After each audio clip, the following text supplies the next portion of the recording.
welcome back to my world of stuff. My name is the Wolfman. That's actually Mr. Paul Mount. If you are new here, if you've stumbled across this video because you are interested in Wolfmen, then please stick around, like and subscribe to the channel. Leave a comment down below once you've seen the video, but the most important thing is to subscribe. Numbers are still creeping up. I'm still getting more subscribers every day, but it's slowing down a little bit now. 1s and 2s and 3s. So it'd be nice to get a few more bodies on board. And it's also nice to note that I now have, I think it's just over 50% of my viewers are subscribers, which is fantastic. It means the subscribers are sticking around and watching stuff. Brilliant! Brilliant! But that does mean that nearly 50% of people who watch my videos aren't subscribers. And that just seems a bit peculiar to me. So if you are a watcher of these videos and you haven't or don't subscribe, you might as well just press the button. Subscription on YouTube doesn't mean you pay for anything, unless you go into all that Patreon stuff, and I'm not doing any of that. It's all free. I make this stuff and you can watch it. Just click on the subscribe button, which will be lovely for me. It'll make me look more popular than I am, and that's always a good thing.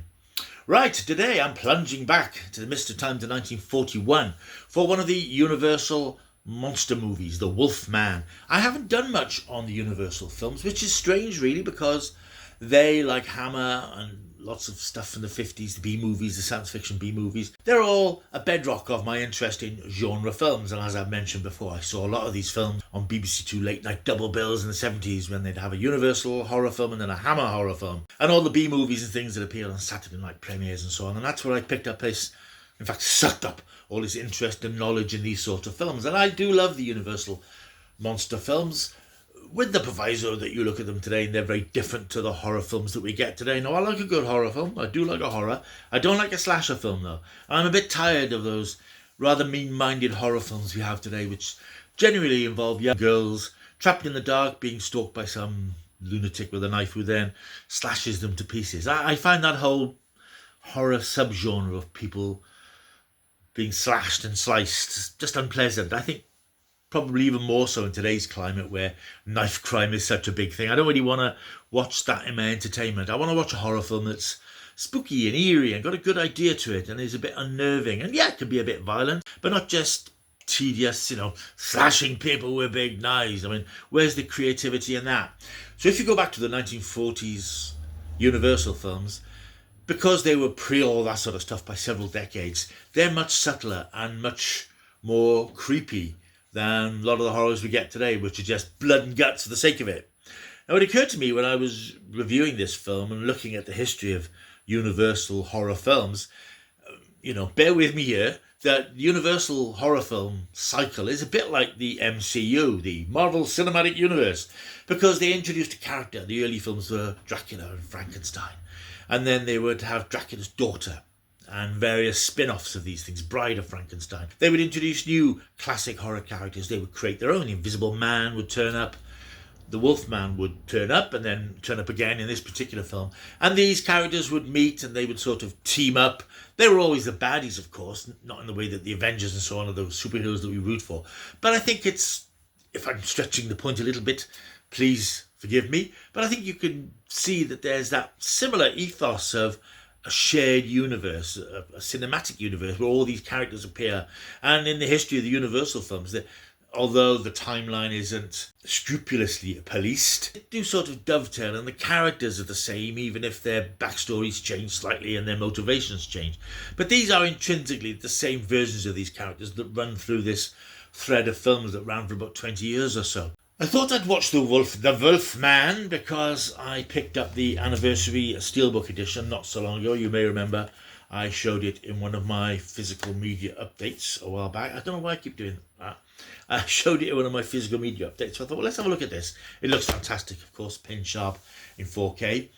And having recently watched Lee Whannell's take on Wolfman, not The Wolfman, which came out a few months ago, which I actually enjoyed, because it wasn't The Wolfman. I think it wasn't a film that went down very well, but I quite enjoyed it because it wasn't The Wolfman. And I think that there's this talk of this dark universe that is being recreated now with Blumhouse and Universal and so on, going back to these characters and doing new versions of them. And I think with the new Wolfman film, I think people thought it was going to be a new Wolfman series, but it isn't. It's not The Wolfman. It's about a man who becomes a wolf.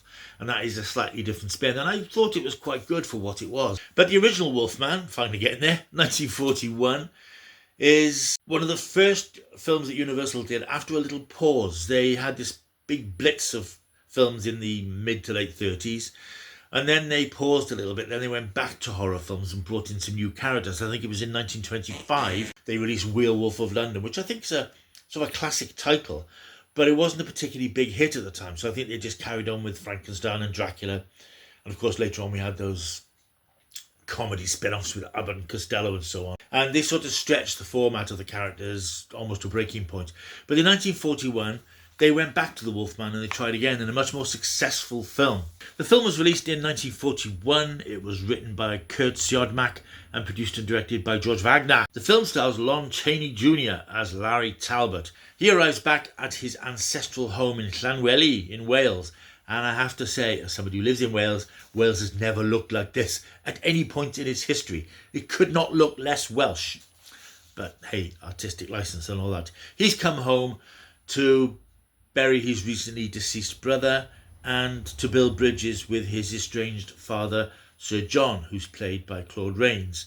They live in an imposing building called Talbot Mansion. I did wonder vaguely if there was some vague knowledge of Port Talbot, which is down in West Wales, or whether it's just a pure coincidence, but it does seem like a very tenuous attempt to link this film to Wales. The reunion itself is sort of bittersweet, but father and son are starting to rebuild bridges. Larry becomes fascinated by a local girl named Gwen, so I suppose that is again another indication that they had some vague idea about Welsh culture and names of people in Wales, played by Evelyn Ankers. She runs a local antique shop. Larry goes to visit her in the shop and he sort of flirts with her. To get close to her, he buys an antique walking stick, which has got a sort of a wolf's head motif. She tells him that it represents the werewolf, a man who turns into wolf at certain times of the year. He pursues her in a way which would probably be considered stalking today, but he persuades her to go out on a date with him, and they do go on a date to a local fair. They go along with her friend Jenny, played by Faye Helm. They go to have their fortunes told, and here we meet Bela Lugosi's Bella. He sees a pentagram on Jenny's hand. He's already mentioned to Gwen earlier in the film that a pentagram appears in the palm of the next victim of the werewolf. As the night wears on, Jenny is attacked by a vicious creature. Larry tries to help her, but he is bitten by the creature that's attacked her. Larry is inevitably implicated in the girl's death when it becomes clear that Larry's walking stick has killed Bella, who was the werewolf but has transformed back into a human form. The rest of the film follows Larry's gradual transformation into and realization, if not acceptance, that he is the next Wolfman. During the course of the film, he kills a villager, he's hunted, and eventually he tells his father that he is the wolf. His father thinks he's delusional, straps him to a chair in the house, but of course Larry eventually escapes into the night, and there's a confrontation between Larry and his father kills him with the same cane that Larry used earlier on. Apologies for any spoilers in this film, but hey, it's nearly 100 years old, get over it. This is a really good film. I really enjoyed watching this. I think when you go into watching these films now, these horror films from the 30s and 40s, you have to accept that they're not horrific. They're just not. But what they do, what they get across and what they have in spades is incredible atmosphere. Of course, they're in black and white, very moody. They make great use of shadow. It's practically all filmed on sound stages and really good sets. The set of Talbot Castle is very nice. The exterior set that's supposed to be the village, that's quite good. That's quite spacious. All the stuff with the Romanis or the gypsies outside in their encampment is very well done. It has that gothic feel that you want from these sort of films. As I said, even though it's nothing like Wales, none of the characters in the village speak Welsh or have Welsh accents. They're all Americans. But it's just part of the fun, I think, and it's part of what you get from these films, that you look at the naivety of them and the fact that most people watching these films have probably never even heard of Wales, much less had any perception of what it was actually like there. But it's incredibly entertaining. It's a very straightforward, linear film. There's no deviations to it. It's very much about a man in an unfortunate position. Due to circumstance, he becomes infected by this terrible contagion, curse, whatever you want to call it, that turns him into a wolf, and he has to live with the consequences of that when he realizes what he's become. He suffers a sort of psychological trauma of fearing what is true, that he has become the next Wolfman. As far as special effects are concerned, there's not a lot, obviously. I think the most effective scene is the sequence where Larry starts to turn into the wolf. You don't see a physical facial transformation at this point, but you just see his legs, his bare legs, sort of turning into animal legs. And you see sequences then of him, and as I say, it's all shot very moodily, with lots of shadow and lots of darkness. And you see him as this wolf creature, the classic Wolfman look. It's sort of iconic, really, even though that's been updated and changed. The werewolves in films these days are much more vicious and ferocious and animalistic in the way that animatronics and makeup and CGI and so on can make these things look much more visceral. I think this is a very graphic and imposing look at a man who looks like a man but looks like a monster. At the end of the film then, when he dies, we do see the transformation as he sort of morphs back into Larry Talbot, and that's done quite well for the era. This is made in 1941 and of course paves the way for much more spectacular and immersive sequences in similar films that we'd have over the years. Even the later Universal films went a bit more into the transformation stuff, because these are the early days of makeup effects. Actors, understandably, were reluctant to sit in makeup chairs for hours for sequences that would be on screen for seconds, but that all changed as effects techniques improved over the decades to come. But Universal were first. They were doing these things, they were trying these things, and it's fascinating to watch these films. That really the birth of special effects as we know them today. I think the thing that really makes the film work, though, are the performances of the cast, who are terrific. I mean, Lon Chaney Jr., he's a big hulking bloke. He's a big chunky man, and he looks like a big puppy. There's something playful and sort of slightly gormless about him, particularly playing Larry. There's an odd scene at the very beginning of the film which will probably raise eyebrows today, where he's setting up a telescope, I think it is, in the bedroom in the castle, and he sees Gwen in her bedroom in above the antique shop where she works, and he sort of focuses in on her and sort of stares at her, and she expresses some alarm at this later on. It's not done in a way that it would be done today to make it look sleazy or offensive. It's charming in a way that he's found this girl fascinated by her, and that's what makes him want to meet her. He doesn't want to just gaze at her blindly and get his rocks off by staring at her. He actually wants to meet her. Claude Rains, the legendary Claude Rains, plays Sir John. He doesn't appear a great deal in the film, but he's that slightly starchy paternal figure that you had at the time. You know, somebody who's rich, has a big house, and wallows in it and enjoys it. Evelyn Ankers is really nice. She's very sweet as Gwen. Of course, you've got Bela Lugosi, already a legendary figure in horror films, playing the fairly small part of Bella, fortune teller.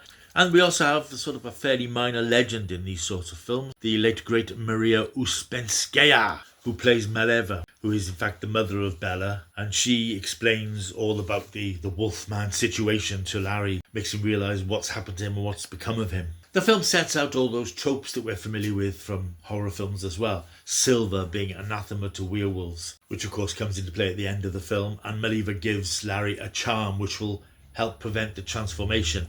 Larry at this stage is still dubious of all this sort of stuff, so he gives the charm to Gwen, in a way seals his own fate. It's a really enjoyable film. It's about 65 minutes long. It's not an incredibly long film, but it's very tightly constructed. It's very compact. It looks fantastic. As I said, it's beautiful in this 4K edition, which came out a couple of years ago, the 80th anniversary, so it came out a few years back. But it's a really good film, and it's, like I say, it's interesting to realise that all these Universal films, which aren't spoken of a lot today, they really did create something very special. And of course, Hammer in the 50s and 60s, they did a similar thing. They recreated these monsters and created a new legend of horror storytelling. But as I said, I can't help feeling that there's this tied to the MCU as well. Particularly this film, of course, because the Wolfman never had his own solo film after this. He guested in Frankenstein films, Dracula films, Abbott Costello films, but a bit like the Hulk in the MCU. And there's a similarity, I think, here between the man who transforms into the monster, Larry Talbot, the Wolfman, Bruce Banner, the Hulk. And the Hulk has had his solo film in the MCU back in the early days, but he's just guested in films since then. He's part of the Avengers and he pops up in cameos here and there. So I think that justifies my contention that the MCU and the Universal monsters have follow along a similar path. I really enjoyed this film, and I highly recommend this film, and in fact any of those Universal films, if you can track them down. I know there's a box set on Blu-ray, which I have. They're all available individually. They get re-released from time to time in new formats, and you can't go wrong with them. They're innocent fun. If you want to watch a horror film that's gushing torrents of blood, then go and look at Saw and Scream and all those stabby films that we get these days. But if you want something that's moody and mysterious and eerie and creepy, and yes, a little bit naive, you really can't go wrong with a Universal horror film, and The Wolfman is a really good example of that type of movie. Really enjoyed it, and I'm going to give The Wolfman a good solid 8 out of 10. Rah! Right, thank you for watching this video. As I said at the beginning, if you are new here, please like and subscribe, because that would be marvellous. I would appreciate it. And it would be nice to have you along for the ride, because there's loads of stuff coming. There is later this week a TV retrospective, which I'm really hyped about, because it is one of my absolute favourite TV shows from my youth. I want to do it justice, and it's going to be a video which will go into the history of the show and what happened in the show and how it came about, what happened afterwards. But it's also quite personal, because I'm going to talk about how it impacted upon me and my memories of watching it back in the day, and the day was 1970, incidentally. So that's coming up. I'm hoping that's going to come up Thursday or Friday, so look out for that one. I'm hoping that's going to be a biggie. Right, thank you very much for watching. As I said, I hope you've enjoyed the video. I hope you'll stick around if you're new. Like, subscribe, leave a comment down below. If you want a t-shirt, go just keep taking the stuff t-shirt. There is a link down below. You can pick one up. Very reasonable price. Very comfortable, very long lasting. Right, thank you for watching. I will see you very soon, but until I do, keep taking the stuff.